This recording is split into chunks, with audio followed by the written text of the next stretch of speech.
श्री साईबाबा मंदिर परिसरामध्ये 2 महिला 2 पुरुष आणि 1 बालक संशयास्पद परिस्थितीत फिरताना आढळून आले होते।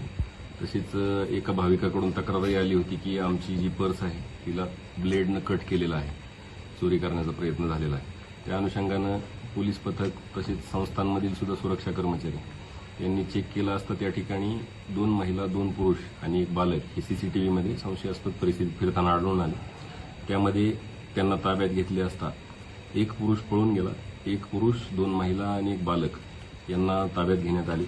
त्यांच्याकडे त्यांची झडती घेतली असता एकूण 10 मोबाईल, 1170 रुपये कॅश, ब्लेड्स, कटर्स या वस्तू मिळून आल्या। बालकाच्या ताब्यामध्ये सुद्धा 1 मोबाईल मिळून आला। सदर जे बालक आहे ते चिल्ड्रन होमला जमा करण्यात आलेलं आहे। आणि जे 3 आरोपी आहेत ते आहेत सय्यद खाजा सय्यद समद जिल्हा कर्नूल, गोकुळा कलमाम्मा जिल्हा कर्नूल, मनिकेला रमुलाम्मा जिल्हा कर्नूल आंध्र प्रदेश इकडचे हे आरोपी आहेत। एक जो पुरुष फरार आहे त्याचं नाव अजून निष्पन्न नाही।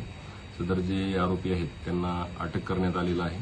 त्यांची आज दुपारी पोलीस कस्टडी मागण्यात येईल आणि त्यामध्ये फरार आरोपीचा शोध घेण्यात येईल। आरोपीच्या शिर्डीमध्ये कुठे राहत होते? कशा पद्धतीने हे सगळं करत होते? हे जे सगळे आहेत आरोपी हे भाविकांसारखाच वेश परिधान करून आणि दर थोड्या वेळाने दर अर्ध्या तासांनी कपडे बदलून, म्हणजे महिला ज्या आहेत त्यांनी सुरुवातीला पंजाबी ड्रेस घातला, त्यानंतर त्यांनी सीसीटीव्हीमध्ये चेक केला असता त्यांनी परत साडी घातली। अशा पद्धतीने ते वेश बदलून जेणेकरून पोलिसांना किंवा सुरक्षा कर्मचाऱ्यांना संशय येऊ नये अशा परिस्थितीत फिरत होते। आणि सगळे मिळून ब्लेड्स, कटर्सच्या साह्याने चोरी करणे या पद्धतीने त्यांचं कामकाज चालू होतं। त्यामुळे त्यांच्यावर शिर्डी पोलीस स्टेशनमध्ये दरोड्याच्या तयारीचा गुन्हा दाखल करण्यात आलेला आहे। शिर्डीमध्ये कुठे वास्तव्य करत होते लोक? कुठे राहत? शिर्डीमध्ये हे 2 दिवसापूर्वीच आले होते। मंदिर परिसरातच ते राहत होते।